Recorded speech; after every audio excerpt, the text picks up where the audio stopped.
TRS ను BRS గా మార్చి తప్పు చేశామన్న వర్కింగ్ ప్రెసిడెంట్ కేటీఆర్ కామెంట్స్ దేనికి సంకేతం? ఆయన వ్యాఖ్యల వెనుక ప్రత్యేక వ్యూహం ఉందా? బీఆర్ఎస్ మళ్ళీ టీఆర్ఎస్ గా మారనుందా? గులాబీ నేతలు కార్యకర్తలు ఏం కోరుకుంటున్నారు?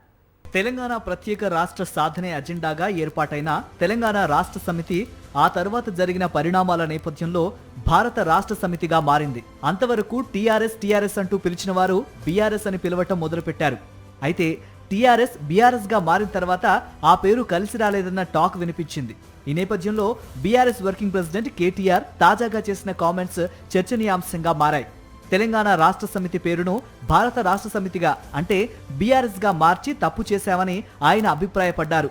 దాంతో పేరు మార్పుపై తెలంగాణ రాజకీయాల్లో చర్చ మొదలైంది. తెలంగాణ రాష్ట్ర సాధనే లక్ష్యంగా ఏర్పడిన తెలంగాణ రాష్ట్ర సమితి టీఆర్ఎస్ గా అందరికీ సుపరిచితమైన పేరు. 14 ఏళ్ల పాటు కేసీఆర్ ఆధ్వర్యంలో అనేక మంది నేతలు కార్యకర్తలు తెలంగాణ ప్రత్యేక రాష్ట్రం కోసం ఉద్యమించారు. 2014లో తెలంగాణ రాష్ట్రం ఏర్పడ్డాక టీఆర్ఎస్ అధికారం చేపట్టాక కేసీఆర్ తెలంగాణకు తొలి ముఖ్యమంత్రి అయ్యారు. 2018లోనూ రెండవసారి కూడా టీఆర్ఎస్ గెలుపొందగా దాదాపుగా 10 ఏళ్ల పాటు తెలంగాణ రాష్ట్రాన్ని పాలించారు కేసీఆర్. అనంతరం ప్రాంతీయ పార్టీగా ఉన్న టీఆర్ఎస్ ను జాతీయ పార్టీగా విస్తరించాలనే ఉద్దేశంతో కేసీఆర్ కీలక నిర్ణయం తీసుకున్నారు. దేశవ్యాప్తంగా తెలంగాణ మోడల్ అభివృద్ధిని పరిచయం చేస్తామని చెబుతూ జాతీయ రాజకీయాల్లో కీలక పాత్ర పోషించాలనే లక్ష్యంతో భారత రాష్ట్ర సమితి అనే కొత్త పేరును 2022లో ప్రకటించారు. దాంతో బీఆర్ఎస్ అనే పేరుతో జాతీయ స్థాయి పార్టీగా రూపాంతరం చెందింది టీఆర్ఎస్. బీఆర్ఎస్ తో జాతీయ రాజకీయాల్లో అడుగుపెట్టిన కేసీఆర్ పార్టీని దేశవ్యాప్తంగా విస్తరింపజేసేందుకు ప్రణాళికలు రచించారు. ఇందులో భాగంగా తొలి దశలో 6 రాష్ట్రాల్లో పార్టీ కార్యకలాపాలు చేపట్టాలని నిర్ణయించి అక్కడ విస్తృతంగా ఏర్పాట్లు చేశారు. అంతలోనే వచ్చిన తెలంగాణ అసెంబ్లీ ఎన్నికల్లో బీఆర్ఎస్ ఓటమి పాలవగా కాంగ్రెస్ పార్టీ పాలనలోకి వచ్చింది. బీఆర్ఎస్ పార్టీ కేవలం 39 సీట్లకే పరిమితమైంది. రాష్ట్రమంతా కాంగ్రెస్ హవా కొనసాగగా హైదరాబాద్లో మాత్రం కారు జోరు చూపించింది. ఈ క్రమంలో కేసీఆర్ తుంటి ఎముకకు గాయం కావటం, అప్పట్నుంచి ఆయన దాదాపు ఫామ్ హౌస్కే పరిమితం కావడంతో పార్టీ క్యాడర్ నైరాశ్యంలో కూరుకుపోయింది. తరువాత జరిగిన లోక్సభ ఎన్నికల్లో పలు రాష్ట్రాల్లో పోటీ చేయాలని భావించిన బీఆర్ఎస్ పార్టీ 2023 డిసెంబర్లో జరిగిన అసెంబ్లీ ఎన్నికల్లో ఓటమితో డైలమాలో పడిపోయింది. ఎందుకొచ్చిన రిస్క్ అని భావించిన కేసీఆర్ కేవలం తెలంగాణ వరకే పరిమితమయ్యారు. అయితే లోక్సభ ఎన్నికల్లో సైతం తెలంగాణ ప్రజలు బీఆర్ఎస్ కు షాక్ ఇచ్చారు.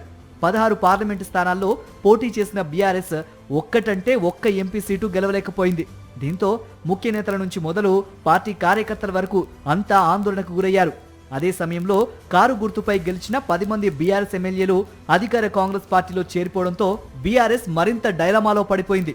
ఓవైపు పార్టీ ఫిరాయింపులపై న్యాయస్థానాల్లో పోరాటం చేస్తూనే అధికార కాంగ్రెస్ ప్రజా వ్యతిరేక విధానాలను వైఫల్యాలను ఎండగడుతూ వస్తోంది. అనివార్య కారణాల వల్ల బీఆర్ఎస్ అధినేత కేసీఆర్ కూతురు కవితను పార్టీ నుంచి సస్పెండ్ చేయగా ఆమె సొంతంగా రాజకీయ పార్టీ ఏర్పాటు చేయాలని నిర్ణయం తీసుకున్నారు. ఓటమి మీద ఓటమి పాలవుతున్న బీఆర్ఎస్ సికింద్రాబాద్ కంటోన్మెంట్, జూబ్లీహిల్స్ ఉప ఎన్నికల్లోనూ ఓటమి పాలైంది. సర్పంచ్, మున్సిపల్ ఎన్నికల్లో కాస్త పర్వాలేదనేలా ఫలితాలను సాధించింది. ఈ నేపథ్యంలో ప్రస్తుతం పార్టీ మళ్లీ తెలంగాణపై పట్టు సాధించే దిశగా తన వ్యూహాలను మార్చుకుంటోంది. ఇటువంటి సమయంలో party working president KTR BRS ను టీఆర్ఎస్ గా మార్చే అంశాన్ని పరిశీలిస్తామని చెప్పటం రాజకీయాల్లో ఆసక్తికరంగా మారింది. కేటీఆర్ కామెంట్స్ నేపథ్యంలో సోషల్ మీడియా వేదికగా చర్చ మొదలైంది. బీఆర్ఎస్ ను టీఆర్ఎస్ గా మార్చాలనే డిమాండ్ను గులాబీ నేతలు కార్యకర్తలు బలంగా వినిపిస్తున్నారు.